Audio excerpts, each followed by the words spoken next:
ഹോർമുസിലേക്ക് എത്തുന്ന കപ്പലുകൾ ഇന്നു മുതൽ തടയുമെന്ന് US സെൻട്രൽ കമാൻഡ്. ഇറാന് ടോൾ നൽകുന്ന കപ്പലുകൾ തടയുമെന്ന് US പ്രസിഡന്റ് ഡൊണാൾഡ് ട്രംപ് പ്രഖ്യാപിച്ചതിന് പിന്നാലെയാണ് ഈ തീരുമാനം. യുദ്ധമുഖത്ത് പരാജയപ്പെട്ട പ്രസിഡന്റ് ഭാഷയാണ് ട്രംപിൻ്റേതെന്നാണ് ഇറാന്റെ പാർലമെന്ററി നാഷണൽ സെക്യൂരിറ്റി കമ്മീഷൻ തലവൻ ഇബ്രാഹിം അസീസി പറഞ്ഞത്. ഉപരോധ തീരുമാനത്തെ പരിഹസിക്കുകയാണെന്ന് ഇറാൻ നാവികസേനാ മേധാവിയും പറയുന്നു. ഹോർമുസിൽ പുതിയ പടയൊരുക്കത്തിനിടെ ക്രൂഡ് ഓയിൽ വില കുതിച്ചുയരുകയാണ്. ബാരലിന് $100 പിന്നിട്ടു. രഞ്ജിത്ത് രാമചന്ദ്രൻ ചേരുന്നുണ്ട്. രഞ്ജിത്ത്, പശ്ചിമേഷ്യയിൽ സമാധാനമുണ്ടാകുമെന്നാണ് ലോകരാജ്യങ്ങൾ എല്ലാവരും പ്രതീക്ഷിച്ചത്. ഇസ്ലാമാബാദിലെ മധ്യസ്ഥ ചർച്ചകൾക്ക് അത്തരമൊരു പുരോഗതി എന്തായാലും ഉണ്ടായില്ല. അത് അവസാനിക്കുകട്ട് കഴിഞ്ഞു. ഇതോടുകൂടി ഹോർമുസിനെ മുൻനിർത്തി ഇറാൻ നടത്തുന്ന നീക്കങ്ങൾ, അമേരിക്കയുടെ തിരിച്ചടി പ്രതിരോധ നീക്കങ്ങൾ, രാജ്യത്ത് അസാധാരണ പ്രതിസന്ധി പൊതുവിൽ ലോകരാജ്യങ്ങൾക്കിടയിൽ രൂപപ്പെടുകയല്ലേ? തീർച്ചയായും. ഇപ്പോൾ ഇതുവരെയുള്ള നമുക്കറിയാം സമാധാന ചർച്ചകൾ ഒരുപക്ഷെ 21 മണിക്കൂറോളം നീളുന്ന സമാധാന ചർച്ചകൾ എന്ന് പറഞ്ഞാൽ അതിനൊരു വലിയ പ്രാധാന്യം ലോകം കൽപ്പിച്ചിരുന്നു. കാരണം ഇത്രയധികം സമയം ശത്രു രാജ്യങ്ങളായി കരുതുന്ന ഇറാനും അമേരിക്കയും ഓൺലൈനിലൂടെയും ഓഫ്ലൈനിലൂടെയും നേരിട്ടും ചർച്ചകൾ നടത്തി എന്നുള്ളത് ഏറ്റവും പ്രധാനപ്പെട്ട ഒരു കാര്യം തന്നെയാണ്. പക്ഷേ അതിനുശേഷവും ഒരു തരത്തിലും സമാധാനമുണ്ടാകാത്ത ഒരു പശ്ചാത്തലം ഒരുങ്ങുകയായിരുന്നു. തുടർന്നാണ് ഇപ്പോൾ അതിനുശേഷം ട്രംപ് ഇതുമായി ബന്ധപ്പെട്ട ചില ഭീഷണികൾ മുന്നോട്ട് വെക്കുന്നത്. അതിലേറ്റവും പ്രധാനം എന്ന് പറയുന്നത് ഹോർമുസിലൂടെയുള്ള കപ്പലുകൾ, അതായത് ഇറാനിലേക്കും ഇറാനിലും തിരിച്ചും ഉള്ള കപ്പലുകൾ പൂർണ്ണമായും തടയും. ഇന്ന് ഇന്ത്യൻ സമയം 8:30 മണി മുതൽ അത് പ്രാബല്യത്തിൽ വന്നു എന്നാണ് ട്രംപ് അവകാശപ്പെടുന്നത്. അത് വലിയ പ്രതിസന്ധി ഉണ്ടാക്കും. ഏതു രാജ്യത്തിൻ്റെ കപ്പലായാലും തടയും എന്നാണ് ട്രംപ് പറയുന്നത്. പ്രധാനമായും ട്രംപ് ലക്ഷ്യം വെക്കുന്നത്, നമുക്ക് നേരത്തെ അറിയാം, ഹോർമുസിൽ നിന്ന് ചുങ്കം പിരിക്കാനുള്ള ഇറാന്റെ നീക്കം വളരെ പ്രധാനമായിരുന്നു. ഇത്തരത്തിൽ ചുങ്കം പിരിച്ചുകൊണ്ട് ഇറാന്റെ സാമ്പത്തിക സ്ഥിതി മെച്ചപ്പെടുന്ന ഒരു പശ്ചാത്തലമുണ്ടായിരുന്നു. കപ്പലുകൾ കടത്തിവിടാൻ ലോകരാജ്യങ്ങളൊക്കെ ചുങ്കം നൽകാനും തയ്യാറായിരുന്നു. പക്ഷേ അത് തടയുക എന്നതാണ് അമേരിക്കൻ പ്രസിഡന്റിന്റെ പ്രധാനപ്പെട്ട ലക്ഷ്യങ്ങളിലൊന്ന്. മറ്റൊന്ന്, നമുക്കറിയാം ചൈനയും റഷ്യയും ഇന്ത്യയും അടക്കമുള്ള രാജ്യങ്ങൾ ഇറാനിൽ നിന്ന് ഉപരോധം നിലനിൽക്കുമ്പോഴും വലിയ തോതിൽ എണ്ണ വാങ്ങിക്കൂട്ടുന്ന ഒരു പശ്ചാത്തലമുണ്ടായിരുന്നു.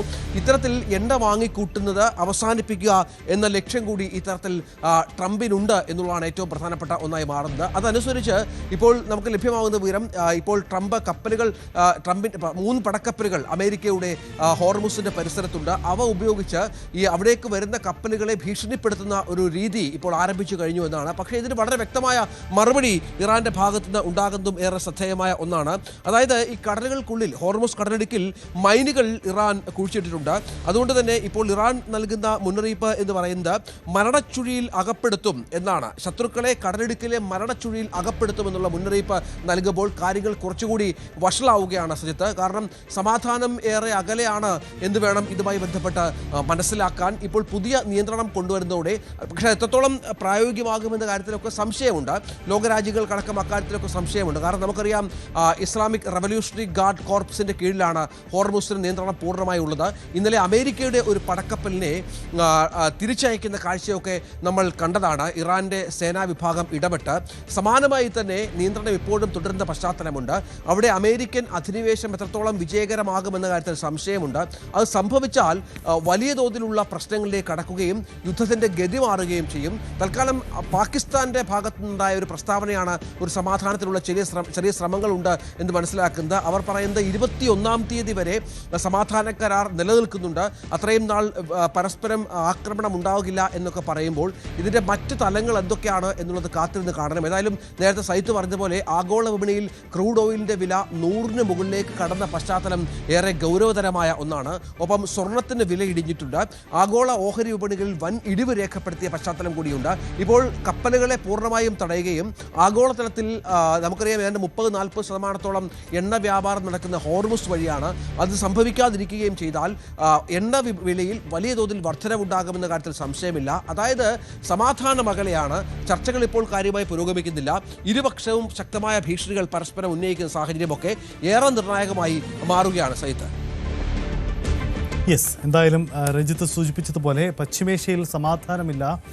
ഒപ്പം ഈ പ്രതിസന്ധി ലോകരാജ്യങ്ങൾക്ക് മുന്നിൽ ഉണ്ടാക്കുന്നത് അസാധാരണമായ ഇന്ധന പ്രതിസന്ധിയും സാഹചര്യങ്ങളുമാണ്. ക്രൂഡ് ഓയിലിൻ്റെ വില ഉയരുന്നു. നമ്മളെല്ലാവരും പ്രതീക്ഷിച്ചതാണ് നമ്മുടെ പാചകവാതക ക്ഷാമം, അതിനുമൊരു പരിഹാരമുണ്ടാകുന്നു. പക്ഷേ പ്രതിസന്ധി ഇനിയും നമുക്ക് മുന്നിലേക്ക് വരുന്നു എന്നതാണ് ഇപ്പോഴത്തെ ലോകക്രമവും സാഹചര്യങ്ങളും. അതുകൊണ്ട് വളരെ ജാഗ്രത പാലിക്കേണ്ട സമയമാണ്. കൂടുതൽ വാർത്തകൾക്ക് news 18 Keralam YouTube channel subscribe ചെയ്യുക.